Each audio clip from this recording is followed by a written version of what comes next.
आज आपण आजच्या संगणक विभागात रोज नवनवीन क्रांती होताना आपण पाहतो. त्या अनुषंगाने मी माझ्या शेतकरी बांधवांसाठी एक मदतीचे उपकरण तयार केले.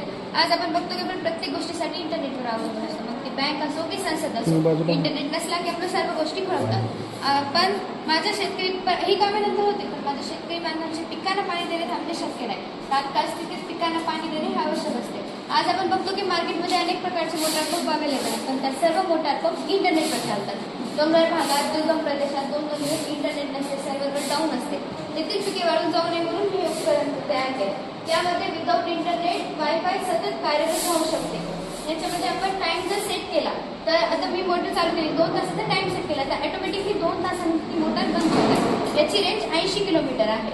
ट्रान्समीटर आणि रिसिव्हर हे दोन्ही एअर टू एअर डिस्टन्समध्ये कनेक्ट असला शेतकरी 80 किलोमीटर रेंज संपर्कात कुठेही असते ती मोटार पंप चालू किंवा बंद करू शकतो. आणि याच्यामध्ये म्हणजे आपण टाइम सेट केल्यामुळे पाण्याचा अपव्यय होत नाही, विद्युत ऊर्जा बी वाचतात आणि मनुष्य बळाला शेतकऱ्याला प्रत्यक्ष शेतात जायची पण गरज लागणार नाही. मोबाईलवरून तो करू शकतो, म्हणून यामुळे मनुष्यबळ कमी लागते.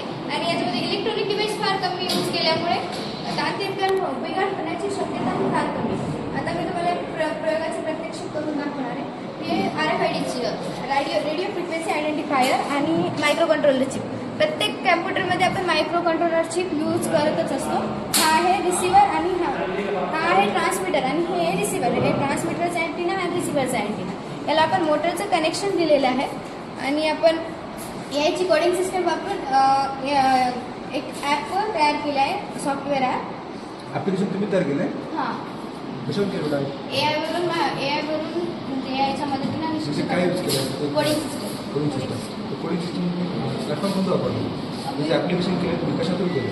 मी आधी म्हणजे जेमिनायवर आणि याच्यावर वाचून त्याच्यानंतर सर्च करून केलं. हां, बरोबर. कुठेही असू द्या मोटर पंप चालू होते आणि डायरेक्टली तो जर शेतात असला तर स्विच ऑन किंवा ऑफही करू शकतो आणि बाहेर असल्यावर मोबाईलवरून पण करू शकतो. तुम्ही म्हणलात की त्याच्यामध्ये टाईम आहे, 2 तासाचा टाईम सेट करू शकतो.